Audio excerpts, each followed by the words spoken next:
May I know who I'm talking with? Mukul. Sir sir मेरा बेटा है, उसका लिया मैंने। हाँ अच्छा, आज ओके, आपने दूसरे फोन से ज्वाइन किया। Okay okay. Poonam ma'am, how about your preparation? How about your, I mean, the topics we have studied? Sir, आपका कोई truly feedback? speaking, I have not touched even a single sheet of yours. Okay, time की I'll वजह से। definitely ask you whenever I'll face any problems. Okay okay, time की वजह से या अभी आप दूसरा कुछ पढ़ रही हैं? Sir anything? टाइम वजह से। Okay okay okay okay. Rajni ma'am, आपका कोई फीडबैक या कोई आपका, आपकी तरफ से कोई फीडबैक? नहीं सर, अभी तक तो कुछ। आप पढ़ रही हैं? आप तो, आपने तो शीट शायद पढ़ रही हैं आप। यस सर, भी लेकिन स्पीड वो नहीं है क्योंकि एग्जाम की डेट नहीं है शायद, इसलिए हम रिलैक्स है थोड़ा थोड़ा ओके। थोड़ा कर लेते हैं सर। अच्छा, न्यूज़पेपर के साथ क्या इशू है? न्यूज़पेपर, आई मीन, आप लोग पढ़ रहे हैं या अभी छोड़ रखा है? हम आज वर्ब अगर कंप्लीट कर लेंगे ना, तो आने वाली क्लासेस में हम सिर्फ न्यूज़पेपर का एक छोटा सा डिस्कशन कर सकते हैं, बस उतना जरूरी होगा। बाकी बहुत ज्यादा कुछ जरूरी नहीं होगा, सिंपल आपको पढ़ना है, प्रैक्टिस करनी है। जी सर। न्यूज़पेपर आप लोग पढ़ रहे हैं? जमाल सर, न्यूज़पेपर देख पा रहे हैं आजकल? सर न्यूज़पेपर तो नहीं पढ़ता हूँ मैं जनरली, मतलब एडिटोरियल्स या स्क्रॉल्स, द वायर, ये सारी चीजें पढ़ता हूँ मैं।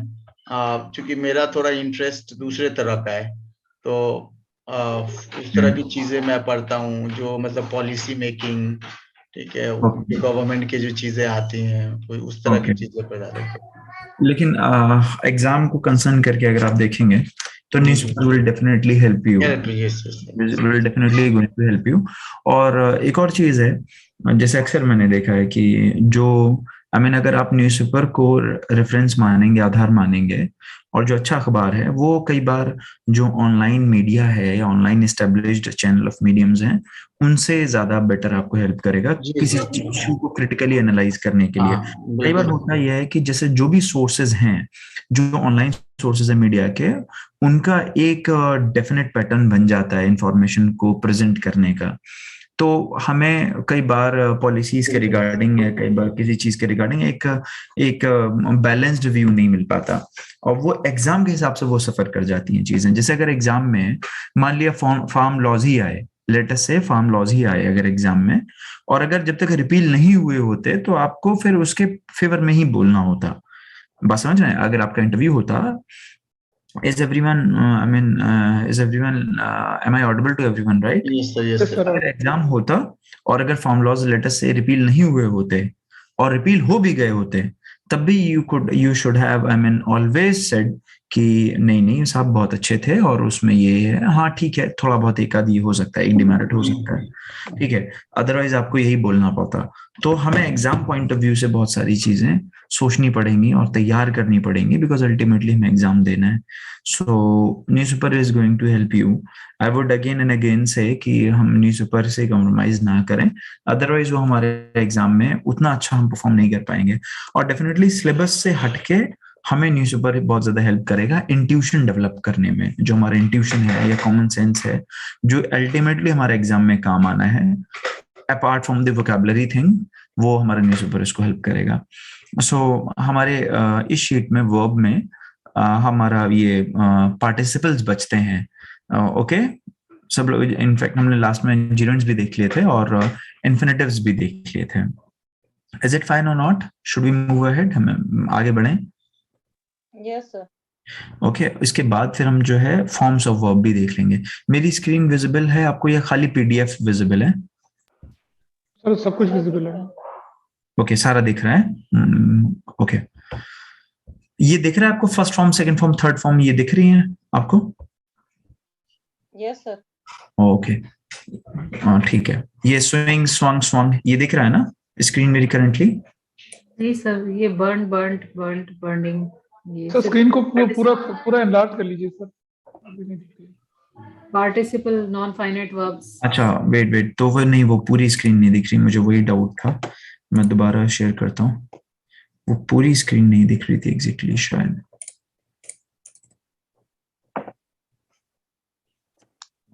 बोर्ड दिख रहा है। I don't know what happened with this.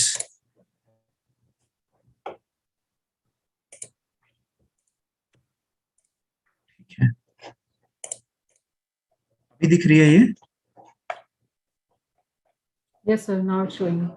ये first form, second form, third form वाला दिख रहा होगा अभी आपको, है ना? अच्छा, ये शीट भी मैं ग्रुप पे पोस्ट कर दूंगा। ये शीट भी जो है मैं अभी ग्रुप पे भेज देता हूँ। ये बहुत ये है इंपॉर्टेंट। ऑलरेडी हमारे पास सर, ये तो है। ओके, ये है आप लोगों के पास? ओके ओके, मेरे पास तो है, बाकी मेरे पास भी होनी चाहिए शायद। सर हाँ, है ये। फिर ठीक है।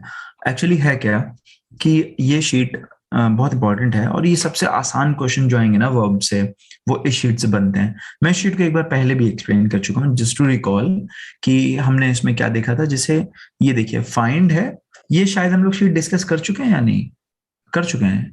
नो सर, ये डिस्कस नहीं हुई। ये डिस्कस नहीं किया। ओके, जैसे इसमें कैसे क्वेश्चंस आएंगे, मान लिया मैं ये लिखता हूँ,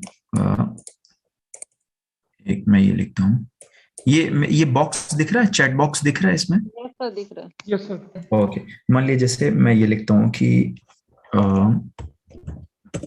let's say Rabindranath Tagore found या फाउंडेड शांति निकेतन। इन दोनों में से क्या आएगा? फाउंड दी शांति निकेतन या फाउंडेड दी शांति निकेतन, क्या आएगा? फाउंडेड आएगा। काउंटेड। तो ये जो है, एक तो ये फाइंड फाउंड फाउंड, और एक है फाउंड फाउंडेड फाउंडेड, स्थापना करना सर, स्थापना करना। एस्टैब्लिश करना। तो ये कई बार हमें होता ही है कि हम इसमें कंफ्यूज कर जाते हैं। ये फाइंड है पाया, I found a bag, I found a job, but this founded is regarding establishment of something, या स्थापना करना, किसी चीज को स्थापित करना। Is it clear? तो इस पे क्वेश्चन आएगा। फॉर एग्जाम्पल इसी तरह से सी सॉ सीन, गॉट इट? एक है सॉ सॉड एंड सॉड। पहला वाला सी सॉ सीन, देखा देखा देखा, और सॉ सॉड ये है, सॉ का मतलब आरी से काटना, आरी से काटना। ठीक है। तो अगर ये सटल, जो ये हल्का सा माइन्यूट डिफरेंस है, अगर ये आपका पहले से पढ़ा हुआ नहीं है, तो कई बार होता ही है जब एग्जाम में हमारे पास टाइम शॉर्टेज होगी और हमें करना होगा, तो हमसे गलत होने के चांसेस बहुत ज्यादा बढ़ जाते हैं। Is it clear? इसी तरह से जैसे फ्लाई फ्लाई, फ्लू फ्लोन, ये उड़ने से, उड़ना, चिड़िया उड़ती है, okay. But flow flowed and flowed, यह है बहना, नदी बहती है। अक्सर करके आएगा रिवर फ्लू। क्या ये सही है? फ्लोड आएगा। फ्लू यानी सर, ये तो फ्लोड फ्लूड आएगा फ्लोड ना, बहना। फ्लोड आएगा। Is it clear? बर्ड के साथ आएगा। बर्ड के साथ आएगा कि फ्लू, ओके। तो ये चीज आपको जाननी है। तो this sheet is self explanatory. आप लोग मतलब बिकॉज आप लोग खुद समझ जाएंगे इसको। जैसे ये इफेक्ट है और ये इफेक्ट है, विद इफेक्ट फ्रॉम, प्रभावशाली, जो सर्कुलर्स में लिखा रहता है, this is with effect from. इस दिन से हिंदी में क्या बोलते हैं विद इफेक्ट फ्रॉम को? प्रभावशाली, प्रभाव में आना जैसे कहते हैं ना। प्रभाव में आना, प्रभावशाली किस तारीख से हो जाएगा, वो ये है। और ये इफेक्ट प्रभाव डालेगा, इट विल अफेक्ट। तो ये मैं अभी आपके ऊपर छोड़ता हूं कि ये है लाए, झूठ वाला, ये है लाए बिछाना, और ये लिटाना, ले लेड लेड। ये है हैंग हैंग्ड हैंग्ड, लटकाना, आपने कोट टांग दिया। दिस हैंग हंग हंग, ये कौन सा है? ये हैंग्ड है फांसी वाला, ये हैंग हंग हंग, ये कोट टांगने वाला है। तो ये शीट जो है, ये ग्राइंड ग्राउंड ग्राउंड, ये पीसने से है। बट दिस ग्राउंड ग्राउंडेड, ये है ये नहीं, आधार तो नहीं कह सकते हम इसमें, वो कह सकते हैं जैसे कि एयरलाइंस को ग्राउंड कर दिया है, मतलब खड़ा कर दिया, मैदान में खड़ा कर दिया है। तो ये वो वाला है, ग्राउंड ग्राउंडेड एंड ग्राउंडेड। तो इसी तरीके से so I leave this sheet to you कि आप इस शीट के एक एक शब्द को समझेंगे, और एक एक शब्द से जो सेंटेंसेस यूज होंगे, you will make out the difference. Okay, ठीक है? Yes sir. बाकी सब जो है बहुत इजी है, लेकिन क्वेश्चंस इजी वालों पे नहीं बनेंगे। क्वेश्चंस बनेंगे उस पे जहां पर आपका थोड़ा सा ओवरलैपिंग होंगी, दो चीजें जहां पर ओवरलैप हो रही होंगी, वहां पे सवाल बनेंगे। ये देखिए, ये यहाँ पर मैंने लिख रखा है इस पे क्वेश्चंस भी हैं इस पे बेस्ड, तो ये क्वेश्चंस आप लोगों को डिस्कस करने हैं। जैसे एक चीज ये बताइए, हाँ ये बताइए जरा, थर्ड का क्या होगा? No one is allowed to fell the trees in the forest, fall the trees, क्या आएगा जरा बताइए इसमें क्या आएगा? FELL बी वाला सर, बी। ओके, और कोई? बी, ठीक है। बिकॉज ये जो है ना, ये टू के बाद फर्स्ट फॉर्म आती है हमेशा। नहीं वो तो बात सही है। इसमें है एक तो है fall, fail, fallen, Humpty Dumpty set on the wall, fall, fail, fallen, गिरा, गिरा वाला, गिरने वाला। बट एक है फेल, फेल्ड एंड फेल्ड, ये है पेड़ गिराने वाला। Did you get this? तो फॉल, फेल, फॉलन ये अलग चीज है, ये फेल, फेल्ड, फेल्ड कि इतने सारे पेड़ felled, I mean around 1000 Aarey forest है ना मुंबई में, आरे फॉरेस्ट जिसको काटने की बात हो रही थी अराउंड, या जैसे कि अभी ये सेंट्रल विस्टा बना, around thousands of the trees were failed in a single night. Failed, उसमें फॉल, फेल, फॉलन से मतलब नहीं है, लेकिन अगर ये क्वेश्चन अगर आ गया तो गलत होने की संभावनाएं बढ़ जाती हैं। Is this clear? Yes sir. अच्छा जरा ये बताइए, सेवेंथ का बताइए क्या होगा? During rainy season this stream was, क्या होगा? ओवरफ्लोड। पहला ए, ओवरफ्लोड। ये आना चाहिए, ओवरफ्लोन। सी। सी, एनीवन? जमाल सर क्या होगा इसमें बताएं? सेकंड आएगा, फर्स्ट आएगा overflowed. During rainy season, this stream was overflowed. Okay, anyone else? Rana क्या होगा बताएंगे? राना सर क्या होगा इसमें बताएंगे? इस सेवेंथ क्वेश्चन में during rainy season this stream was, sir over, मेरे ख्याल से मुझे ओवरफ्लोन लग रहा है सर। हाँ देखिए कोई बात नहीं, देखिए पता है क्यों लग रहा है? वो हमारे दिमाग में कहीं ना कहीं है फ्लाई, फ्लू, फ्लोन, लेकिन यह उड़ने वाला। But flow, flowed and flowed, ये है बहने वाला। अभी बताया था सर आपने। क्लियर है? कौन सा होगा राना सर, कौन सा होगा? फर्स्ट होगा, क्योंकि बहने से जो भी तात्पर्य है, मीन जो बहने का, जो फ्लो होने का जो सेंस है, इस वर्ब में फ्लोन आता ही नहीं है, ठीक है। लेकिन क्योंकि हमारे दिमाग में fly, flew, flown, so we get confused कि शायद सी हो, लेकिन एक्चुअल में जो बहने वाला जो सेंस, जो बहने वाले जो फीलिंग है, दैट उस कैटेगरी में फ्लोन वर्ड ही नहीं है। तो इसमें ज्यादा कुछ सोचना ही नहीं है, क्या आएगा? ओवरफ्लोड आएगा। इज इट क्लियर और नॉट? आपको पता चला कि क्यों क्वेश्चन पूछे जाएंगे ये? Yes sir. ओके, इसी तरह से ड्यूरिंग द ब्रिज वॉज, अब ये क्या होगा? ब्लोड आएगा या क्या आएगा? देखिए अब इसमें आएगा blow, blowed and blowed, blowed over blowed. आएगा ना sir. The bridge was blowed up by the terrorist, blowed up, blow ही आएगा, लेकिन हम कंफ्यूज हो जाएंगे कि शायद कहीं ब्लोन तो नहीं था, तो वो नहीं होगा, ब्लोड होगा, बिकॉज ये पैसिव वॉइस में भी है। तो this thing I mean we have to. इसी तरह से देखिए जरा, इसमें जरा बताइए ये, हाँ ये जरा बताइए इसमें क्या आएगा? 14th में बताइए क्या होगा? Dash our freedom is in danger. Arise. अच्छा आप लोग क्लास में जैसे पूछते होंगे, राइज। ओके चले यहीं पे 2 आंसर्स आ गए। अच्छा आप लोग क्लास में पूछते होंगे raise your hand, rise your hand, क्या बोलते हैं? Raise your hand. Raise your hand, raise your hand. Sunrise होता है सर, सन होता है।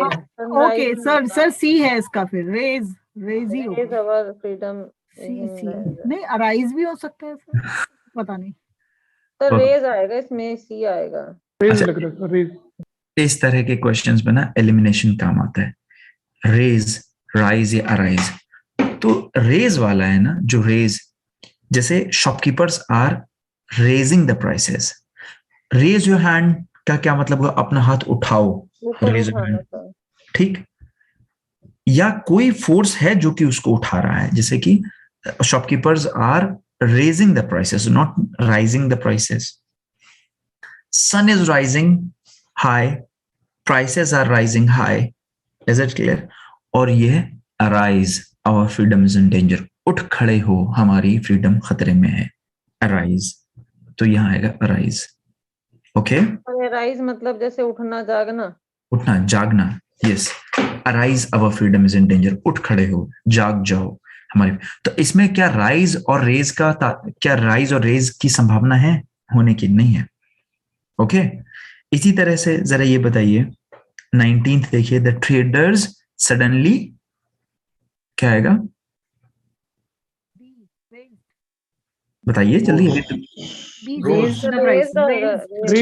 बी आएगा, बी रेज्ड द आएगा। Prices. Raise the prices of the crude. अभी तो मैंने बताया कि the trader suddenly raised the prices, उन्होंने प्राइसेस बढ़ा दिए। Okay, prices raise. 18 का बताइए। सर इसमें अरोज आएगा। रोज आएगा सर, सी। अरोज आएगा। या ही रोज, सी होगा। ही रोज सडनली, वो एकदम से उठा and knocked him down. He arose suddenly नहीं, उसे उठाया किसी ने थोड़ी है। का डिफरेंस थोड़ा एरोज में मतलब जबरदस्ती वो करना या राइज इज अ अंदर- डिफरेंट। रोज, में डिफरेंस Rise. बताओ। ही मतलब रोज सडनली, उठाना। वो एकदम से उठा, he rose suddenly and knocked him down, और उसने वो एकदम से उठा और उसने उसको गिरा दिया। तो ये आएगा, I mean you yourself can also make out the difference, ये आप लोग कर सकते हैं, but you have to I mean think over it. तो इसीलिए मैं इस पर डिस्कशन नहीं करता, और मतलब सिर्फ मैंने एक स्टार्ट दे दिया, एक स्टार्ट दे दिया आपको कि किस तरह के क्वेश्चंस आएंगे। और मेरे ख्याल से आप लोगों को भी लग रहा होगा कि अगर ये क्वेश्चन आ जाते हैं एग्जाम में तो इनको सही कर पाना कितना पेचीदा हो सकता है, कितना कॉम्प्लेक्स हो सकता है। Are you getting me not? Yes sir. अगर एग्जाम में क्वेश्चन डाल जाते हैं, बिकॉज वहां सोचने का वक्त नहीं होता। तो करने के बाद Yes, इनके yes. आंसर कैसे चेक कर पाएंगे फिर हम? सर एक बार हम कर लेते हैं, फिर आप एक बार डिस्कस जी, कर लें तो ज्यादा हम लोग बेटर डिस्कस नहीं कर लेंगे। रहेगा? इसमें एक्चुअली आंसर्स मैंने आंसर किया, डेवलप नहीं की अभी, लेकिन हाँ नॉर्मली डिस्कशन में ये चीजें सॉल्व हो जाती हैं, तो इसलिए जरूरत नहीं पड़ी। हम लोग आपस में या आप लोग भी आपस में डिस्कस कर सकते हैं। जैसे इसमें जरा ये बताइए, as soon as we arrived in the hostel we hang our coats या हंग। ये बेसिकली इसमें एक ऑप्शन गलत है, वी हंग या हैंग्ड। ये hanged, to be hanged till death, ये टांगना वाला है। हैंग, हंग लटकाना, हमने अपना कोट टांग दिया और लटका दिया, तो there is a different thing. तो इसमें क्या आएगा? The executioner hanged him, hung नहीं आएगा, the executioner hanged him till he died. तो अब ये आपको थोड़ा इनके बीच का डिफरेंस आपको देखना है। Okay, is it clear? तो मैं शीट को यहाँ पॉज करता हूं, और ये जो है ना, ये है first form, second form, third form. ये इसलिए कॉम्प्लेक्स हो जाती है और इसलिए ही इसको एग्जाम में पूछा जाता है कि अगर ये एग्जाम में आ गई तो एग्जामिनर्स, तो ये एस्पिरेंट्स को गलत करके आना ही है, बहुत ज्यादा चांसेस बढ़ जाते हैं गलत होने के। इसीलिए पूछा भी जाता है इस एक्सरसाइज से क्वेश्चन कैसे पूछे जाते हैं वो मैंने बता दिया। Is it clear? Should we go ahead? हमें आगे बढ़े? Yes sir. Sir, please send both the sheets one. और ये जी मैं भेज देता हूँ ग्रुप पे, अगर है तो आप लोग भी एक दूसरे के साथ शेयर कर सकते हैं। ये मैंने पहले ग्रुप पे भेजी थी, लेकिन मैं फिर से उसको भेज दूंगा, कोई मसला नहीं है क्लास के बाद। ओके, अच्छा अब हम दूसरी शीट देखते हैं। ये दिख रही है आपको? मेरी स्क्रीन दिख रही है आपको? ये दोबारा शेयर करना पड़ेगा? वेट नहीं दिख रही सर। वेट, हाँ अब दिख रही होगी। Okay, yes sir. ये वो थ्योरी वाला पार्ट आ गया हमारा वर्ब्स का, पार्टिकल्स। कि हमें देखना है कि इन्फिनेटिव्स हमने देख लिए। इन्फिनेटिव्स कुछ भी नहीं थे, जस्ट एक रिकैप अगर मैं करूं तो वर्ब के साथ जहां जहां टू हमारा लग जा रहा था वो इन्फिनेटिव फॉर्म ऑफ वर्ब हो जा रही थी। और जिरेंड्स हमने देखे तो जिरेंड्स में भी हमने आईएनजी जहां लगा दे रहे थे और वो एक नाउन की तरह काम कर रहा था। For example swimming is the best exercise और smoking is injurious to health. तो उसमें मैंने देखा था कि उसमें मैंने बताया था कि जहां हम आईएनजी लगा दे रहे हैं और वो नाउन बन जा रहा है एक तरह का, वो जिरेंड था। अब यहाँ पर हम थर्ड चीज देखते हैं, पार्टिसिपल्स क्या होते हैं। ये भी एक वर्ब की फॉर्म है बेसिकली। क्या है? Participle is the form of the verb that ends with ING, ED, EN and T. ये तो इसकी पहचान हो गई, ये डेफिनेशन नहीं है, ये पहचान हो गई इसकी। Okay, it is used both as a verb, progressive form of verb यानी ING form of the verb, and then as an adjective. ये इसकी डेफिनेशन आप कह सकते हैं कि एक ऐसा शब्द जो कि कई बार एडजेक्टिव के तौर पे भी यूज हो जा रहा है और वर्ब के तौर पे भी यूज हो जा रहा है। तो जहां हमने जीरेंड्स को बताया था कि ये वर्बल नाउन है, वहां पर पार्टिसिपल्स की डेफिनेशन क्या हो गई कि ये वर्बल एडजेक्टिव्स हैं। एक चीज क्लियर हो गई सबको कि नहीं हो गई? Yes sir. ठीक, अच्छा दूसरी चीज एडजेक्टिव की भी एक हमने पहचान बताई थी क्लासेस के शुरुआत में कि एडजेक्टिव्स कौन से शब्द होते हैं, बताएंगे कौन से शब्द होते हैं एडजेक्टिव्स, एनीवन बताएं। नाउन को जो कुछ ऐड करे, नाउन के बारे में पता है। यही बताया था कि any word which add something to the meaning of a noun और प्रोनाउन, कोई भी शब्द जो कि नाउन और प्रोनाउन के आगे लग के उनके मीनिंग में कुछ एडिशन कर देते हैं। मैंने बताया था कि वो वाली डेफिनेशन हम लेके नहीं चलते कि जो किसी संज्ञा सर्वनाम की विशेषता बताएं, मैंने उस डेफिनेशन को डिस्करेज किया था। बस ये बताया था कि कोई भी शब्द किसी नाउन के पहले लग जाए तो वो एडजेक्टिव हो जाएगा। अच्छा, तो ये तो हो गई इसकी डेफिनेशन। ओके, आगे चलते हैं। अब ये देखिए वर्ब की फॉर्म कैसे बदल रही है, वर्ब अपने आकार को, अपनी फॉर्म को, अपनी शक्ल को कैसे तब्दील कर रहा है, बदल रहा है। बर्न एक फॉर्म है, बर्न्ड एक फॉर्म है, एक और मीनिंग कन्वे करेगी। बर्न्ड पास्ट पार्टिसिपल, यानी यहां हमने बोला पार्टिसिपल और ऊपर बोल के आ गए कि पार्टिसिपल वो होता है जो कि एडजेक्टिव का भी काम करता है। यानी कई बार शब्द बर्न्ड एक तरीके का एडजेक्टिव भी बन जाएगा और कई बार ये वर्ब भी बन जाएगा। Is it clear? Yes sir. ठीक, मैं बिल्कुल आसान तरीके से समझाने की कोशिश कर रहा हूं और मतलब मैं जैसे समझा रहा हूं मुझे लग रहा है कि आपके लिए आसान भी लग रहा होगा, मुश्किल तो नहीं लग रहा ना? सर जैसे बर्न्ट, जैसे किसी आर्टिकल के साथ में लगा दे बर्न्ट, जैसे जली हुई कोई चीज है, हाँ, एडजेक्टिव बन जाएगा वहां पर, एडजेक्टिव बन जाएगा, वही चीज तो वो पार्टिसिपल कहने लगे। अगर हाईलाइट करके पूछ ले कि ये शब्द क्या है यहाँ पर, पार्टिसिपल टिक करके चले आइए। जलती हुई मोमबत्ती फॉर एग्जांपल, जल चुकी मोमबत्ती, जो जल चुकी that is a different thing, और जली हुई मोमबत्ती। अगर कोई कह रहा है ना कि ये बर्न्ट मोमबत्ती हाउस हो गया, बर्न्ट हाउस, जब कोई कह रहा है कि मोमबत्ती कैसी जली हुई है तो उसकी विशेषता ही बता दी ना, उसके बारे में एक एडिशनल इंफॉर्मेशन दे दी, तो दैट इज एन एडजेक्टिव। अच्छा, प्रेजेंट पार्टिसिपल, बर्निंग कैंडल, अब देखिए एडजेक्टिव भी है, बर्निंग कैंडल जलती हुई मोमबत्ती, burning train, burning train. Okay, तो परफेक्ट पार्टिसिपल हैविंग बर्न्ट, जल चुकने बाद, जल चुकने के बाद पार्टिसिपल। तो ये एक ही शब्द की कई सारी शक्ल हैं। ओके, आगे बढ़ते हैं। Notice the following examples. A burning candle was extinguished by a gust of wind. देखिए इसी सेंटेंस में दो चीजें हैं, दो क्वेश्चन बन सकते हैं आपके एग्जाम में। एक तो बनता है अ गस्ट ऑफ विंड, हवा का झोंका, तेज झोंका हवा का। कई बार डायरेक्टली एग्जाम में ऐसे भी आ जाता है, by a shower of wind लिख देगा, by a gust of wind. तो जो हवा के झोंके वाली चीज है ना, वो इंग्लिश में गस्ट ऑफ विंड करके लिखी जाती है। Is it clear? A gust of wind. Okay, तो a burning candle was extinguished. अब देखिए क्या कह रहा है बर्निंग कैंडल, तो इन दोनों शब्दों में उसने कई सारी चीजें आपको बता दी। एक तो ये वर्ब भी हो गया कि एक जलती हुई मोमबत्ती, और एक एडजेक्टिव भी हो गया। तो ये जो फॉर्म है ना इसकी, ये इसको जीरेंड से अलग बना रही है। ओके, ये इसको जीरेंड से अलग बना रही है बिकॉज ये वर्ब का बोध कर रही है।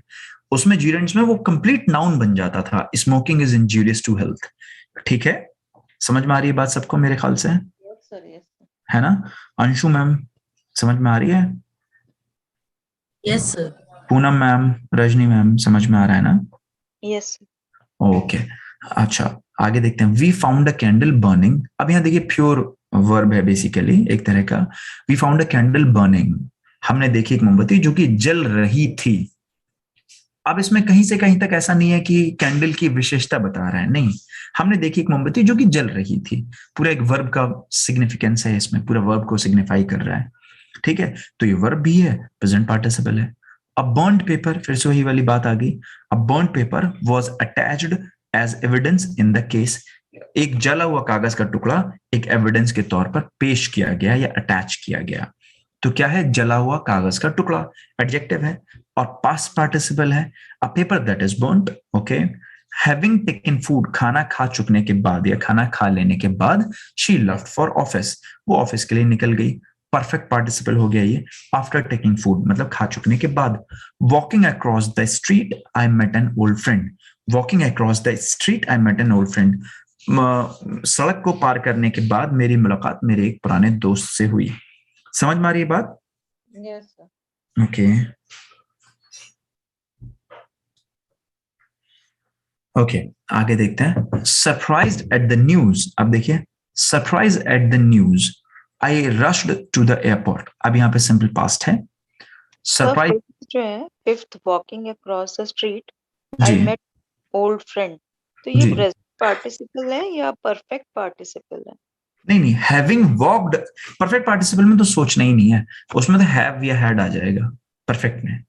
तो वॉकिंग अक्रॉस द स्ट्रीट मतलब सर ये वाला past walking across the street I met an old friend, met लिखा है ना, नहीं मिला। तो देखिए यहाँ पर भी देखिए शी लेफ्ट फॉर ऑफिस, इसमें भी देखिए was at she left for office I met an old उसमें तो friend। हैविंग हो गया ना, हैविंग तो taken perfect food she left participle for है। द ऑफिस, वो तो परफेक्ट वाला हो गया। जी तो ये और प्रेजेंट ये पार्टिसिपल है, ये इसमें प्रेजेंट प्रेजेंट ये प्रेजेंट मतलब ऑलरेडी एक्शन कंप्लीट नहीं वॉकिंग हो गया? Walking okay okay Walking, walking है ना, walking across the street. Right right walking सड़क ध्यान पार में करते समय मेरी मुलाकात मेरे पुराने राइट दोस्त से हो गई। तो राइट सर इस तरह के सेंटेंसेस में दो वर्ब्स आएंगे, I met an old friend, ये भी एक सेंटेंस है, यहाँ सिंपल पास्ट में है। वॉकिंग अक्रॉस द स्ट्रीट तो एग्जाम में सिर्फ इतना आएगा, ये जो वॉकिंग शब्द है ना ये किस फॉर्म में यूज किया गया है, आपको बोलना होगा प्रेजेंट पार्टिसिपल में है। और ये बहुत मुश्किल क्वेश्चन बन जाता है एग्जाम के एतबार से। Surprised at the news I rushed to the airport, surprised at the news, तो ये पास्ट पार्टिसिपल है। हैविंग बीइंग अरेस्टेड, अब तो कुछ बचते ही नहीं, परफेक्ट पार्टिसिपल है पैसिव वॉइस में। द सन हैविंग राइजन, सूरज के निकल चुकने के बाद, सूरज के उदय हो चुकने के बाद, वी लेफ्ट द टाउन, हमने शहर छोड़ दिया। ठीक है, समझ में आती है बात? आगे बढ़ा जाए। अब देखिए कि कहां पर प्रेजेंट पार्टिसिपल यूज होगा। ठीक है, सर ये भी परफेक्ट होगा ना, लास्ट वाला एट्थ वाला, हैविंग राइजन ये भी परफेक्ट पार्टिसिपल है, ये भी परफेक्ट पार्टिसिपल है। अब देखिए हम रूल नंबर 1 देख लेते हैं, प्रेजेंट पार्टिसिपल कहां यूज होता है। Present participle like walking or a burning candle. A present participle is used to express an action which coincides with the action of the finite verb. यानी अच्छा मैंने बताया था कि दो तरीके के वर्ब्स हैं, एक तो फाइनाइट वर्ब है, एक इनफाइनाइट वर्ब है। इन सारे सेंटेंसेस में देखिए अ बर्न्ड पेपर वाज अटैच्ड, एक तो मेन वर्ब है और ये नॉन फाइनाइट वर्ब है। तो बेसिकली है क्या, ये बात समझ में आ रही है ना, दो हैं, was taken to prison, ये भी एक और वर्ब है। I rushed to the airport, ये भी एक मेन वर्ब है। I met an old friend, met ये भी एक मेन वर्ब है। ये तो क्या है कि ये दूसरा वर्ब है जो कि नॉन फाइनाइट है। मेरी बात सबको समझ में आ रही है? अगर पहले क्लास का डिस्कशन सबको याद है तो, कि इस सेंटेंसेस में दो वर्ब्स हैं बेसिकली, एक नॉन फाइनाइट वर्ब है, एक फाइनाइट वर्ब है। तो क्या कह रहा है कि प्रेजेंट पार्टिसिपल हम जब यूज करेंगे जब फाइनाइट वर्ब के एक्शन के साथ वो मैच कर रहा होगा। मतलब देखिए ऐसे अभी समझ में आ जाएगा, he left for Mumbai on Monday, left simple past, he left for Mumbai on Monday, reaching there on Tuesday, दोनों अलग अलग है। ही लेफ्ट फॉर, ये मुंबई उसने पहले छोड़ दिया है और पहुंचा, तो यहां पर ये रीचिंग नहीं आएगा, ये आएगा he left for Mumbai on Monday and reached there on Tuesday. दोनों मेन वर्ब हैं, दोनों ही मेन वर्ब आएंगी, इसमें हमें एक और सिंपल ये प्रेजेंट पार्टिसिपल फॉर्म नहीं आएगी। इज इट क्लियर और नॉट? यस सर, दोनों मेन वर्ब आएंगी बाद में कहीं पर भी आई नहीं है प्रेजेंट सर ये मुझे क्लियर नहीं है, कैसे वाली बात दोनों में मेन वर्ब कैसे लगेगा, मतलब ये दोनों बिकॉज अलग अलग सेंटेंसेस हैं, पहली चीज ऐसे मान सकते हैं, दोनों अलग अलग सेंटेंसेस हैं। He left for Mumbai on Monday ये पास्ट की बात हो गई, and reached there on Tuesday ये एक अलग पूरा सेंटेंस हो गया, इसलिए कि दोनों में सिंपल पास्ट होगा, नॉन फाइनाइट वर्ब नहीं आएगी। तो सर ये दो सेंटेंसेस होंगे अलग अलग, तो हम अलग अलग है, दोनों में मेन थोड़ा सा करेंगे। जूम कर लो इसको। अच्छा जूम कर लूं, अब दिख रहा है? Yes sir. अच्छा देखिए ये क्या है, अभी और हम जब सेंटेंसेस पढ़ेंगे ना तब और क्लियर होगा। अभी हम आते हैं रूल नंबर 2 पे आते हैं, अभी क्लियर हो जाएगा। देखिए पार्टिसिपल्स कहाँ कहाँ यूज होते हैं, क्या लिखा हुआ है, as I was wandering in the street I met my old friend. ये क्या बात हो रही है, जरा बात बताइए क्या बात हो रही होगी ये? जब मैं स्ट्रीट में घूम रहा था मैं अपने पुराने दोस्त से मिला। जिस समय मैं as I was wandering in the street, मैं जब सड़क पे टहल रहा था, आज मैं जब सड़क पे दिन में टहल रहा था तो मेरी बहुत पुराने दोस्त से मुलाकात हो गई। ये दोनों साइमल्टेनियस इवेंट्स हैं। Is it clear? Yes sir. As I was wandering in the street, अब इसको हम ऐसा नहीं कर सकते as I wandered in the street, नहीं, ये बात हो रही है कि जैसे मैं सड़क पर टहल रहा था मेरी एक पुराने दोस्त से मुलाकात हो गई। तो एक तो ये चीज है। अब इसको दो तरह से लिखा जा सकता है, as I was wandering in the street, चूंकि मैं बाहर टहल रहा था तो मेरी एक दोस्त से मुलाकात हो गई। ऐसे भी लिखा जा सकता है कि while wandering in the street, जिस समय मैं टहल रहा था I met my old friend. ये बेसिकली दोनों इवेंट एक साथ हो रहे हैं। Are you getting this? अब जरा इसको इससे कॉन्ट्रास्ट करिए. He left for Mumbai on Monday, reaching there on Tuesday. दोनों अलग अलग इवेंट हैं, पैरेलल इवेंट नहीं है. Is it more clear now? Yes, sir. अब और देखिए जरा अगला पढ़िए. After I had passed high school. अभी देखिए वो पास्ट परफेक्ट वाले सेंटेंसेस में जो हमने पास्ट परफेक्ट पढ़ा था उसको रिकॉल करिए. दो इवेंट दोनों पास्ट में, दो इवेंट दोनों पास्ट में, उन दोनों में से एक पहले खत्म हो गया फिर दूसरा हुआ, तो जो पहले वाला है वो सिंपल पास्ट में आएगा, पास्ट परफेक्ट में आएगा. I mean after I had passed high school I went abroad.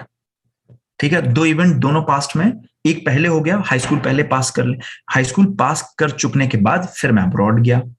Is it clear? A bit थोड़ा और क्लियर हुआ? After I had passed school I went abroad, एक सिंपल पास्ट में एक पास्ट परफेक्ट में है. इसको ऐसे भी लिखा जा सकता है, having passed high school I got a job, या आई वेंट अब्रॉड. वो मैंने सेंटेंस चेंज कर दिया. हाई स्कूल पास कर चुकने के बाद आई वेंट अब्रॉड, ऐसे भी लिखा जा सकता है. ये दोनों सेंटेंसेस एक ही मायना बता रहे हैं. अगला देखिए, when she saw me she ran towards me. जब उसने मुझे देखा वो मेरी तरफ भाग के आई, दोनों पास्ट में. on seeing me, मुझे देखने पर she ran towards me. ज्यादा बेटर कौन सा है? ये वाला जो on seeing me, क्योंकि इसमें वो फीलिंग आ रही है. on seeing me, मुझे देखते ही वो मेरी तरफ भाग के आई. और when she saw me, ये लग रहा है कि एक इवेंट था वो कंप्लीट हो गया. she ran towards me, ये उतना अच्छा नहीं है जितना कि अच्छा है. on seeing me she ran towards me. is it clear? अब आपको लग रहा है कि हम क्यों ऐसा कर रहे हैं, क्यों करके ये वर्ब फॉर्म हमने इन्वेंट की होगी. ठीक है, ओके. अब जरा देखिए एडवर्ब क्लॉजेस ऑफ कंडीशन. ठीक है, ये सारे, ये दोनों सेंटेंसेस पे क्वेश्चन बनेंगे. जो मैंने दोनों एग्जाम्पल यहाँ लिखा है ना, दोनों एग्जाम में आते हैं. कैसे आते हैं जरा देखिए. If you go out you will catch cold. अब जो मैंने टेंसेस में फ्यूचर टेंस बताया था, if you go out you will catch cold. अगर तुम बाहर गए तो तुम्हें सर्दी लग जाएगी. ये नहीं कह रहा अगर तुम बाहर जाओगे तो सर्दी लग जाएगी, ये नहीं कहा जा रहा. ये कहा जा रहा है अगर तुम बाहर गए तो सर्दी लग जाएगी. तो एक तो क्वेश्चन इसमें ये आता है टेंसेस में, if you will go out you will catch cold आएगा. क्या ये सही है या गलत है? ये गलत है. If you will go out नहीं होगा, if you go out you will catch cold. क्या ये बात सबको समझ में आती है? जी सर. ठीक, एक तो ये क्वेश्चन आपका आएगा एग्जाम में. दूसरा क्वेश्चन क्या आएगा कि अगर इसको मॉडिफाई करेंगे तो कैसे करेंगे? 4 ऑप्शंस दिए होंगे. सही यही होगा, by going out you will catch cold. ठीक है, बाय गोइंग आउट, बाहर जाने पर तुम्हें सर्दी हो जाएगी. बाय गोइंग आउट, बाहर जाने पर तुम्हें सर्दी हो जाएगी. ठीक है. अच्छा, बाय से भी बना सकते हैं, विदाउट से भी बना सकते हैं, बट फॉर से भी बना सकते हैं. ये मैंने लिख दिया आपको याद रखाने के लिए. If you do not work hard you will not pass. एक question, if you will not work hard you will not pass, गलत. ये होगा if you do not work hard, अगर तुमने मेहनत नहीं की तुम पास नहीं हो पाओगे. तो यू विल नॉट पास, ये तो यही रहेगा. If you do not work hard, इसको हम कैसे लिख सकते हैं? Without working hard you will not पास. सबको क्लियर है कि नहीं क्लियर है? Yes sir. ठीक है.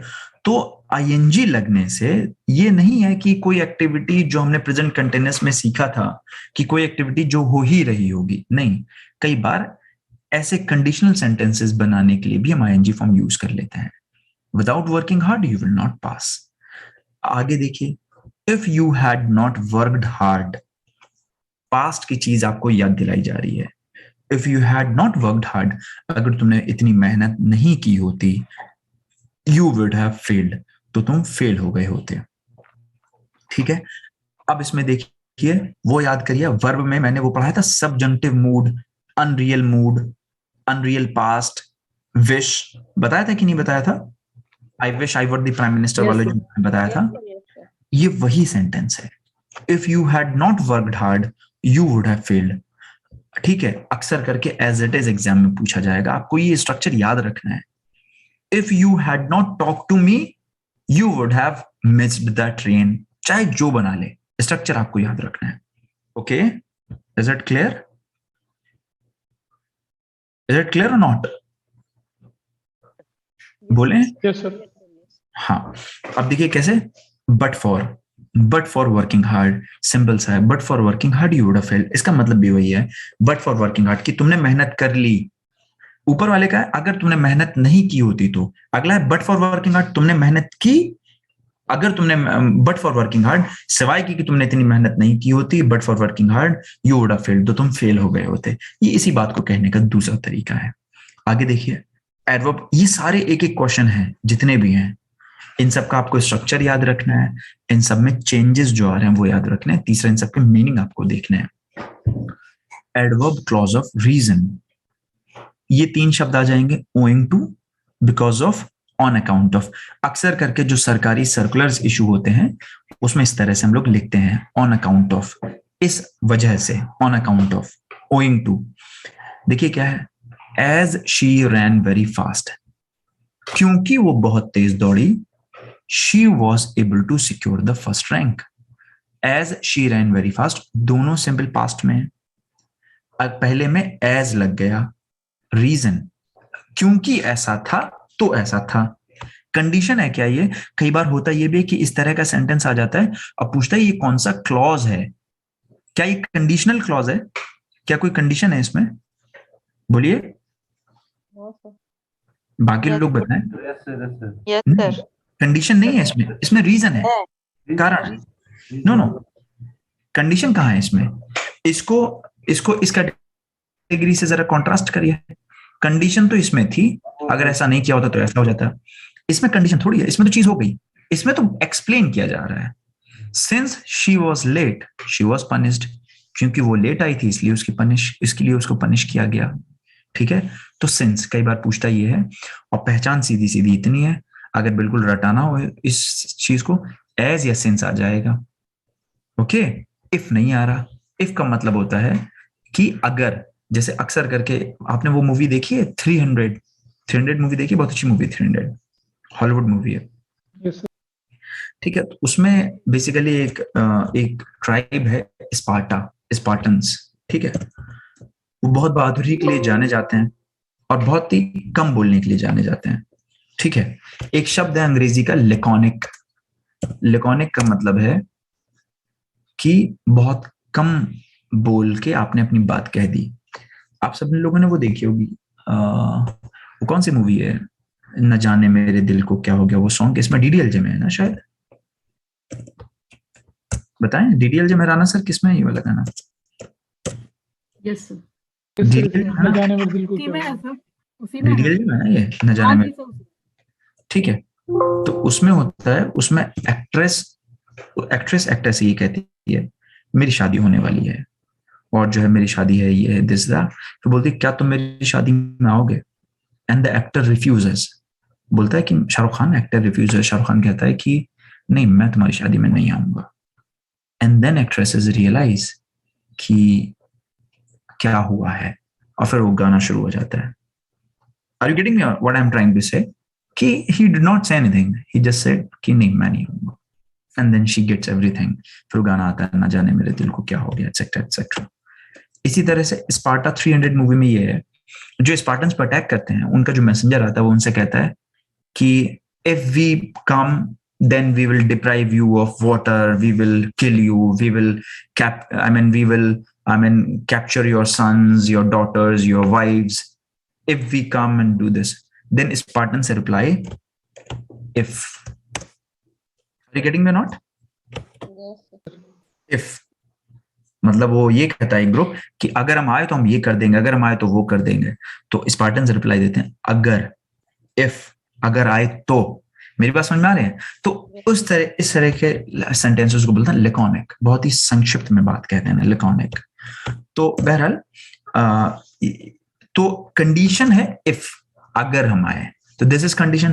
बट ये जो 2 शब्द है ना, एज या सिंस, ये कंडीशन नहीं है, ये हम वजह बता रहे हैं। Since she was late she was punished. तो इज इट क्लियर? अगर क्वेश्चन आया कि इसमें कौन सा क्लॉज है सर, ऑन अकाउंट ऑफ का वैसे हम इसमें मतलब वजह बताना ही होता, अगर कोई रीजन हाँ, हम देते तो हम उसके बिल्कुल, on account of the COVID scenario, on account of the shortfall in the GST collection, your DA or your dearness allowances could not be। Application हम लिखते हैं तो उसमें हम due to an urgent piece of work लिखते हैं, तो उसकी जगह हम ऑन अकाउंट ऑफ भी लिख सकते हैं। बिल्कुल लिख सकते हैं ऑन अकाउंट ऑफ, लेकिन ये बेसिकली रीजन होता है, बाद में एक्सप्लेन करने के लिए काम में आता है, ठीक है, तो इसलिए हम नहीं लिखते। जैसे कि अगर गवर्नमेंट फॉर एग्जांपल आपका डीए नहीं दिया आपको, ठीक है, बोले कि नहीं हम डीए सस्पेंड कर रहे हैं, अभी नहीं देंगे आपको महंगाई भत्ता, तो क्या बोलेगा, on account of the unprecedented economic load on our economy, the government has decided to suspend the implementation of dearness allowances till further notice. क्या मतलब हुआ इसका, on account of, तो फिर इसके साथ में रीजन देंगे साथ में, हाँ on account of, कारणवश, इस कारण से, तो वो चीज है on account of। अब देखिए as she ran very fast, क्योंकि वो बहुत तेज दौड़ी, she was able to secure the first rank, उसको फर्स्ट रैंक मिल गई on account of running very fast, बहुत तेज दौड़ पाने की वजह से। Since she was late, she was punished, क्योंकि वो लेट थी इसलिए उसको पनिशमेंट मिला। Being late, she was punished. Being late, she was punished, ऐसे भी हम कह सकते हैं। अब देखिए एडवर्ब क्लॉज ऑफ कंट्रास्ट, एक एक क्वेश्चन है इसमें, मान के चलेगा आपका एग्जाम होगा, आपको इन्हीं सारे सेंटेंसेस में से एक ना एक क्वेश्चन रखा मिलेगा, आई बेट दिस, ओके, जस्ट बिकॉज मैंने एग्जाम्स इतने दिए भी कई सारे, और कई सारे एग्जाम्स के लिए पढ़ाया भी, तो ये मेरा अपना एक्सपीरियंस कर रहा है, यहीं से डायरेक्ट इसी शीट से उठा के आपको एग्जाम में रखेगा, ठीक है, क्योंकि ये जो शीट बनी है ये एग्जांपल्स मैंने वहां से लिए जो एग्जाम में क्वेश्चंस आए हैं फ्रीक्वेंटली, तो this is a cycle, right. तो आगे देखते हैं adverb clause of contrast. Contrast का मतलब, कंट्रास्ट तरह का बनता है इसमें से, ये यही बोलेगा, मैंने बताया ना, ये सेंटेंस लिख देगा, बोलेगा कि कौन सा क्लॉज है इसमें, एडवर्ब क्लॉज ऑफ रीजन है, एडवर्ब क्लॉज ऑफ कंट्रास्ट है, एडवर्ब क्लॉज ऑफ कंडीशन है, ये क्या है, तो आपको देखना होगा कि एडवर्ब क्लॉज ऑफ कंट्रास्ट है, ठीक है ना। जैसे 4 हो गए ना, एक तो मैंने बता दिया एडवर्ब क्लॉज ऑफ टाइम, अगला बता दिया एडवर्ब क्लॉज ऑफ कंडीशन, अगला बता दिया एडवर्ब क्लॉज ऑफ रीजन, अगला बता दिया एडवर्ब क्लॉज ऑफ कंट्रास्ट। यही 4 लिख देगा एक सेंटेंस लिख के, मान लीजिए सपोज यही सेंटेंस लिख देगा, although she came late she was not punished. क्या कॉन्ट्रास्ट का है कि यहाँ की नहीं, यहाँ देखिए since she was late she was punished, reason है, although she came late she was not punished, वो लेट भी आई थी फिर भी उसकी पिटाई नहीं हुई। मेरी बात समझ में आ रही है? यद्यपि सर, यद्यपि होता है, यद्यपि वो लेट थी लेकिन फिर भी उसकी पिटाई नहीं हुई, ठीक है, तो इसको भी ऐसे लिखा जा सकता है, in spite of coming late she was not punished. अब देखिए जरा दो sir, excuse me sir ji, अगर इसको डिस्पाइट ऑफ कमिंग लेट अगर लिखे तो करेक्ट होगा या इनकरेक्ट होगा? देखिए उसमें अब आपको पहले इंस्पाइट और डिस्पाइट का डिफरेंस समझना होगा। मैंने दोनों सेंटेंसेस यहाँ लिखे हैं, एक तो लिखा है इंस्पाइट, एक लिखा है डिस्पाइट। आपके ऊपर मैं ये छोड़ता हूँ, दोनों सेंटेंसेस का बोध समझना है, दोनों सेंटेंसेस का फीलिंग समझनी है, फिर आपको देखना है कहाँ इंस्पाइट यूज करते हैं, कहाँ डिस्पाइट यूज करते हैं, एग्जाम में क्वेश्चन इस पे भी आता है, ठीक है। अब जरा देखिए, this I leave to you, मैंने एग्जाम्पल दोनों दे दिए। Though she is rich, though she is rich she is not happy. देखिए बेसिकली ये सेंटेंस ही गलत है अपने आप में ये, लेकिन सोसाइटी को रिप्रेजेंट कर रहा है। सोसाइटी मान के चलती है कि अगर आपके पास पैसा बहुत है तो आप खुश होंगे, ठीक है। तो दो she is rich she is not happy, वो इतनी अमीर होने के बावजूद वो पता नहीं क्यों इसके पास तो इतना पैसा है, जबकि हमेशा ऐसा लगता है कि सामने वाला अमीर है, हमेशा ये, दिस इज ह्यूमन साइकी, आपको लगेगा इसके पास बहुत पैसा है, जबकि दो सेम लोग हैं, सेम पोस्ट अपॉइंटेड है और सेम तरीके का मान ली फैमिली डायनेमिक्स है, लेकिन उसको लगेगा कि नहीं इस पे बहुत ज्यादा पैसा है, ठीक है, फिर भी पता नहीं क्यों रोता रहता है या रोती रहती है, दैट काइंड ऑफ थिंग। दो she is rich she is not happy, despite being rich she is not happy, ठीक है। दो she was punished she did not feel sorry, इसकी इतनी पिटाई लगी है, पनिशमेंट हुआ, फिर भी इसको जरा भी सॉरी का एहसास नहीं है, तो ये इस तरह से रिप्रेजेंट कर सकते हैं। अगला है एडजेक्टिव क्लॉज, ये बहुत इंपॉर्टेंट है। देखिए एडजेक्टिव का क्या मतलब हुआ, मैंने क्या बताया था, जो कि किसी नाउन प्रोनाउन के बारे में एडिशनल इंफॉर्मेशन दे। देखिए जरा, I saw a girl who was wondering in the street, मैंने एक लड़की देखी जो कि सड़क पर टहल रही थी। अब इसको देखिए कैसे शॉर्ट कर सकते हैं, I saw a girl wondering in the street. क्या कोई डाउट है इसमें, बताइए? नो सर, क्लियर है। तो हम ये भी करते हैं कई बार, ठीक है। अब क्या है, द स्टूडेंट्स, ये कैसे क्वेश्चन आएगा, इसमें आएगा क्वेश्चन सेंटेंस इंप्रूवमेंट पे, बोलेगा जरा इसका इंप्रूव वर्जन क्या होगा। डी ऑप्शन हमेशा नन ऑफ दीज होता है या कैन नॉट बी इंप्रूव्ड होता है, नहीं, अगर ऐसा सेंटेंस आया तो ऐसे करके इंप्रूव कर सकते हैं। एक और चीज है, इन सारे सेंटेंसेस में आपका कॉम्प्रिहेंशन तगड़ा होना चाहिए। ये भी है, रूल भी तो आपको पता हो, रूल नहीं पता होगा नहीं कर सकते, लेकिन रूल पता होने के बाद आप में बहुत आदत हो उस चीज को ऑब्जर्व कर पाने की, जल्दी समझ पाने की। क्या है जरा, the students who are working hard will be successful sooner later. The students who are working hard, वो बच्चे जो कि बहुत मेहनत कर रहे हैं, will be successful sooner later. अभी क्या, the students working hard, hard work करने वाले बच्चे सक्सेसफुल होंगे आज नहीं तो कल। अब पहला क्या है, वो बच्चे जो कि हार्ड वर्क कर रहे हैं सक्सेसफुल होंगे आज नहीं तो कल। यहाँ क्या है, हार्ड वर्क करने वाले बच्चे सक्सेसफुल होंगे आज नहीं तो कल। दोनों क्लियर है? कर दिया पहले वाले सेंटेंस में ना कि जो बच्चे हार्ड वर्क करेंगे वही सक्सेसफुल होंगे। हाँ, और अगला है हार्ड वर्क करने वाले बच्चे, the students working hard, adjective हो गया ना, the students working hard, hard work करने वाले बच्चे। ओके, तो इसमें एडजेक्टिव के सेंस में यूज हो रहा है। The book which was presented to me, वो किताब जो कि मुझे दी गई थी, by my brother is very interesting. The book presented to me by my brother is very interesting, ऐसे लिख सकते हैं। बर्निंग कैंडल पढ़ के आए अभी, adjective, fell off the table.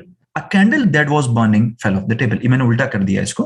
A candle that was burning fell off the table, a burning candle fell off the table. एक जलती मोमबत्ती मेज से गिर गई, एक मोमबत्ती जो कि जल रही थी वो मेज से गिर गई, एक जलती मोमबत्ती मेज से गिर गई। I guess it is clear to you, I believe it is clear to you. Okay, आगे बढ़ते हैं। This is very important, this is very important. Misrelated और अनरिलेटेड, इसको डैंगलिंग पार्टिसिपल भी बोलते हैं। अब जरा सिर्फ पढ़ के समझा जा सकता है इसको। जरा ये देखिए, wondering in the street a dog bit him. क्या पता चल रहा है कि कौन घूम रहा है, डॉग घूम रहा है या वो लड़का या वो पर्सन घूम रहा है? क्या पता है, चल रहा है इससे? Wondering in the street a dog bit him, पता चल रहा है? नहीं पता चल रहा। इसी तरह से walking along the road a scooter knocked him down, कौन वॉक कर रहा है? कुछ दिख रहा है ना, इनकम्प्लीट सा। अगला, having taken food my father sent me to market, किसने खाना खाया? क्या फादर ने खाना खाया या मेरे खाना खा चुकने के बाद? यूजुअली ये सेंटेंस क्या होता कि मेरे खाना खा चुकने के बाद फादर ने मुझे बाहर भेज दिया, या जब मैंने खाना खा लिया फादर ने मुझे बाहर भेज दिया, यही तो होना चाहिए था। ओके और नॉट? आवाज नहीं आ रही आप लोगों की? Yes sir. लेकिन यहां पर क्या है, having taken food my father sent me to market, इसमें पता ही नहीं चल रहा। अगला, being honest the teacher rewarded. जी बताएं। अगर इसको ऐसे कर दूं, after I have taken my food. हाँ, मैं भी बताऊंगा, अभी बताऊंगा कि क्या क्या सही हो सकता है, वो मैं भी बताऊंगा। अभी तो मैं आपको ये फील कराना चाहता हूँ कि गलत क्या होगा, हम आएंगे उस पर भी कि क्या सही हो सकता है। ओके जमाल है ना? अब जैसे अगला देखिए, अभी तो ये सेंस डेवलप करा रहा हूँ कि गलत क्या है। जब ये सेंस आ जाएगा ना कि ये गलत, अपने आप सही पे निगाह रुक जाएगी, कोई दिक्कत नहीं है। अगला है being honest the teacher rewarded him, पता ही नहीं चल रहा कि कौन ईमानदार है। टीचर ईमानदार था इसलिए उसने वो रिवॉर्ड दिया, हो सकता है टीचर बेईमान होता, वो खा जाता उसका प्राइज, या स्टूडेंट ईमानदार था इसलिए दिया। क्या कुछ क्लियर हो रहा है इसमें? नहीं। Okay, being arrogant people do not like him, arrogant होने की वजह से जनता उसको लाइक नहीं करती। तो कौन एरोगेंट है? जनता एरोगेंट है। एरोगेंट होने की वजह से जनता उसे पसंद नहीं करती। कौन एरोगेंट है? जनता एरोगेंट है कि वो एरोगेंट है? तो दिस काइंड ऑफ थिंग, इसमें हमें मतलब डैंगलिंग है, लटकता हुआ है पार्टिसिपल, वो अटैच नहीं है किसी से, तो हम जज नहीं कर पा रहे। ये पार्टिसिपल, बेसिकली पार्टिसिपल क्या था? एक एडजेक्टिव था। तो पार्टिसिपल इसका मतलब किसी नाउन के साथ जुड़ा हुआ होगा, लेकिन ऐसे सेंटेंसेस जहां वो नाउन के साथ जुड़ा नहीं होता, उसमें हम क्या बोलेंगे? अगर ये टॉपिक समझ में आ गया सबको, then you have got it all. आपको पूरा वर्ब क्लियर हो गया। वर्ब में कुछ भी नहीं बचता जो किसी एग्जाम में आ जाए और आप कर ना पाए। ठीक है, अब अगला क्या है? Walking along the road a scooter knocked him down. अब दो तरीके से कर सकते हैं, मैंने इस पे पूरा तरीका दिया हुआ है कि पार्टिसिपल को एक्सपेंड करेंगे फिर बताएंगे। जैसे wandering in the street a dog bit him, wandering in the street he was bitten by a dog. या तो ये कर दीजिए आप कि पैसिव बना दीजिए, या ये कर दीजिए while he was wandering in the street a dog bit him, जबकि वो टहल रहा था एक कुत्ते ने उसको काट लिया। अगला क्या है? जैसे walking along the road a scooter knocked him down. दोनों तरीके हैं, while he was walking along the road a scooter knocked him down, ये तो वही है। a scooter knocked him down, a scooter knocked him down, ये तो वही है। बस इसको एक्सपेंड करना है। While he was walking along the road, okay, walking along the road, he was knocked by a scooter. दोनों तरीके हो सकते हैं। Is this clear or not? ठीक है, अगला देखिए, having taken food, my father sent me to market. क्या क्या हो सकता है? एक तो सिंपल पास्ट, वही पास्ट परफेक्ट वाला, when I had taken food, my father sent me to market. दो इवेंट्स, दोनों पास्ट में, एक पहले खत्म हो गया फिर दूसरा शुरू हुआ। My father sent me to market, simple past. When I had taken food, past perfect. Is it clear or not? Yes. और I having taken food, participle को एक सब्जेक्ट प्रोवाइड करा दिया हमने। I having taken food, my father sent me to market. मेरे खाना खा चुकने के बाद, दूसरा having taken food, I was sent to market by my father. इसका मतलब यही है कि ये जो having है ना, ये इस I को क्वालिफाई कर रहा है। Being cloudy, we enjoyed picnic. As it was cloudy, we enjoyed picnic. It being cloudy नहीं होगा, इसको करेक्ट कर लीजिएगा, ये it's being cloudy है। एक आध बार, कई बार एग्जाम में आया, it's being cloudy, we enjoyed picnic. अगला, being honest, the teacher rewarded him. As he was honest, the teacher rewarded him. ये ही नहीं आएगा, his आएगा। His being honest, the teacher rewarded him. Being honest, he was rewarded by the teacher. अगला, being arrogant, people do not like him, क्या होगा? As he is arrogant, adverb, clause of reason, adverb clause of reason. As he is arrogant, people do not like him. His being arrogant, people do not like him. Being arrogant, he was disliked by the people. तीनों तरीके से हो सकता है। Is it clear or not? ठीक है, लेकिन ये पार्टिसिपल नहीं होते कभी भी। रिगार्डिंग, कंसर्निंग, स्पीकिंग, ये पार्टिसिपल नहीं होते। ओके, तो इनके साथ कभी आप कंफ्यूज मत हो जाइएगा। मैंने दो तीन, जैसे रफली स्पीकिंग के दो तीन एग्जांपल दिए, इसको एक्सपेंड करने मत लग जाइएगा। तो ये शीट आप लोग एक बार पढ़िएगा ढंग से, एक साथ पढ़िएगा इस शीट को, यहाँ से जहां से हमने शीट की शुरुआत की थी। पहले मैं बस समराइज कर दूं, पहले हमने वर्ब का डेफिनेशन पढ़ी थी, वर्ब शब्द को समझा था, जो सारे शब्द वर्ब से निकले उनको समझा था, फिर वर्ब की डेफिनेशन पढ़ी थी, फिर वर्ब कितने टाइप के होते हैं, ट्रांजिटिव, इंट्रांजिटिव, सकर्मक क्रिया, कर्मक क्रिया, फिर finite verbs, non finite verbs, फिर हम लोग नॉन फाइनाइट वर्ब्स पे आ गए थे। साथ साथ हम लोगों ने ऑब्जेक्ट भी देखे और फिर कुछ बेसिक रूल देखे थे जो क्लास सेकंड थर्ड में हमने पढ़े होंगे। ठीक है, इसमें हमने बताया था कि ये कभी मत करके आइएगा, ये he did not come here, he did not came here मत करके आइएगा, I do not go there, I did not go there, मतलब कि ये मत कर दीजिएगा कि पास्ट के साथ भी पास्ट लगा के चले आए, कभी भी नहीं होता। पास्ट के साथ वर्ब की फर्स्ट फॉर्म आती है। फिर आज हम लोगों ने पार्टिसिपल देखे, पार्टिसिपल के अलग अलग किस्में देखी, टाइप्स देखे। फिर इसके बाद हम लोगों ने देखा इन्फिनेटिव्स क्या होते हैं, और उसके बाद हम लोगों ने लास्ट टॉपिक देखा था जीरेंट्स। जीरेंट्स में हम लोगों ने हमने बताया था कि आपको ये याद करना है कि जैसे ये देखें इसके बाद में आपको आईएनजी लगानी है, आईएनजी लगाना है। और फिर देखा सम एडिशनल रूल्स कि इसमें कुछ भी नहीं था, इसमें रूल जो सिंटेक्स में हम पढ़ के आए हैं वही इसमें था कि कैसे करके हमें कब वर्ब सिंगुलर होगी, कब वर्ब प्लूरल होगी। Is it clear to everyone? ठीक है, so I close this chapter here and with this I have covered most of those chapters जहां से आपके एग्जाम में क्वेश्चंस आते हैं। अब हम नेक्स्ट क्लास में प्रोबेबली न्यूज़पेपर पढ़ेंगे। ओके, ठीक है। और क्या पढ़ेंगे? आपकी आवाज नहीं आ रही है, आप तेज बोलेंगे थोड़ी सी। न्यूज़पेपर के साथ में और क्या पढ़ेंगे? न्यूज़पेपर के साथ में नेक्स्ट क्लास में अब हमारे पास खाली न्यूज़पेपर बचता है, बाकी आप लोग रिवाइज करिए। रिवीजन के वक्त आपके पास कोई अगर आपको प्रॉब्लम होती है then you can ask me, then you can approach me. Sir ऐसे कर लो, एक एक टॉपिक बताते जाओ, साथ साथ न्यूज़पेपर के साथ वो वाला डिस्कस करते रहेंगे। मतलब वो रिवाइज हम करते हैं, आप दे दो हमें, हम रिवाइज करेंगे, वो बेटर रहेगा। नहीं, एक्चुअली जैसे ये वाला वर्ब वाला ही कर लेते हैं। नहीं, बेसिकली है क्या कि न्यूज़पेपर जब हम पढ़ेंगे ना तो everything will be summarised in that, मतलब उसमें हम उसको चैप्टर वाइज हम डिवाइड नहीं कर सकते। जब हमने पूरा एक बार सिलेबस पढ़ लिया, आप लोग ये करिए, जैसे फॉर एग्जांपल इस वीक में मैं शायद आज ही क्लास ले पाऊंगा, कल नहीं ले पाऊंगा। आप क्या करिए कि इस पूरे वीक में सारी शीट्स पढ़ के देखिए, तो जो नेक्स्ट हमारी क्लास होगी प्रोबेबली मैं फ्राइडे कोशिश करूंगा, अगर ले पाया, नहीं तो फिर संडे में होगी, या जब भी नेक्स्ट क्लास होती है हम उसमें न्यूज़पेपर लेंगे, फिर हम सारे देखेंगे। एक ही पैराग्राफ में वी विल कवर एवरीथिंग कि देखिए यहाँ पे नाउन कैसे यूज हो रहा है, यहाँ पे टेंसेस कैसे यूज हो रहा है, यहाँ पे एडजेक्टिव कैसे यूज हो रहा है, यहाँ पे वर्ब कैसे यूज किया जा रहा है, यहाँ पे पैसिव वॉइस कैसे यूज की जा रही है. That will be beneficial I sir believe. Excuse me one request sir, please एक बार आप सम अप करेंगे कि हमने, क्योंकि I joined a little late, तो जो Okay. मुझे वर्कशीट्स मतलब जो आपकी शीट्स दिखी उसमें मुझे टेंसेस दिखे हैं आपके, Okay. वर्ब दिखा है, मैं बताता हूँ. और तो कुछ नहीं है सच मुझे मैं मिला बताता हूँ. देखिए हम लोगों ने सबसे पहले नाउन्स किए थे.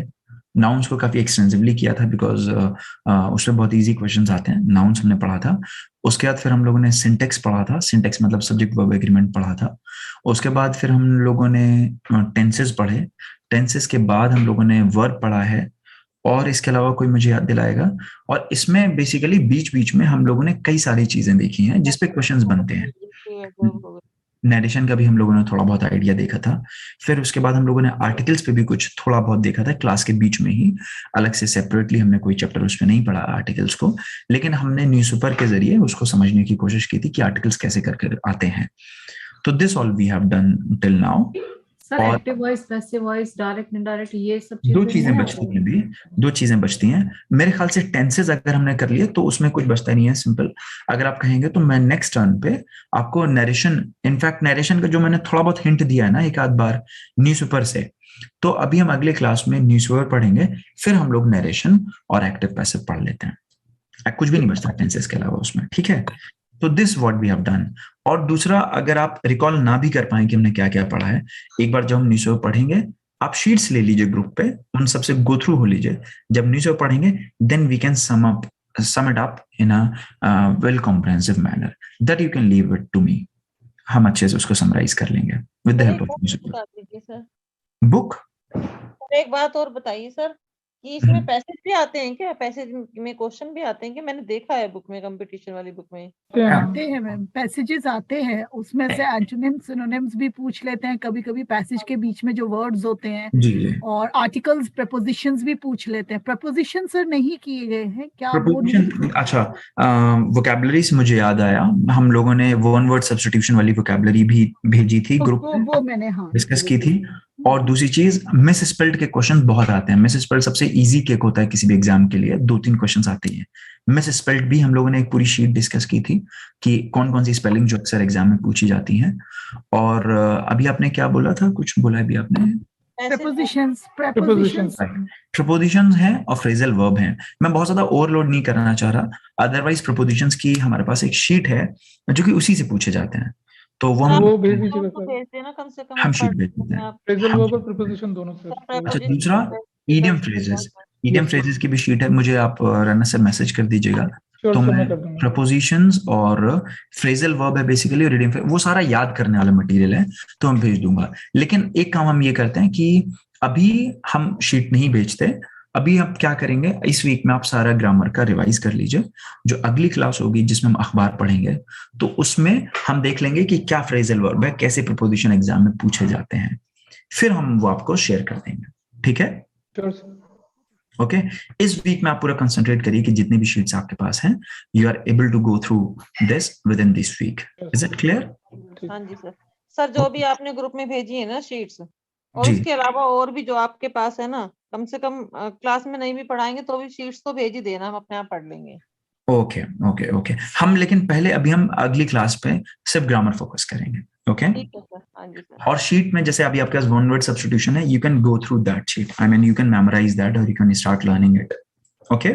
ठीक है सर. और ये मतलब it is a luck in fact कि अगर एग्जाम थोड़ा सा डिले हो जा रहा है, you will be well equipped with, I mean dealing with the examination. You will be well equipped. अगर अभी का एग्जाम हो जाए तो प्रॉब्लम और आ जाएगी. ठीक है. हाँ जी सर. ठीक है. चलें. Okay, bye. Take care. Please permit me to leave this class. Thank you so much. Thank you, It was sir. nice Thank you, sir. interacting with all of you. Thank you. Meet you in next class probably. Thank you ma'am. जिसकी ma'am, वो ma'am बोल रही थी ना उनके पास sheet नहीं है, Manish ma'am है शायद, मुझे नाम हाँ, गरिमा. हाँ जी सर. राणा सर, आप अपना मेल आईडी भेजिएगा, मैं आपको सारा कंपाइलेशन भेज दूंगा. अच्छा ठीक है सर. मैं मेल आईडी मेरा बहुत इजी है सर, मैं अभी आपको भेज देती हूँ. हाँ जी, मुझे भेज दीजिए. I mail it to you. Sir मुझे भी भेज देना.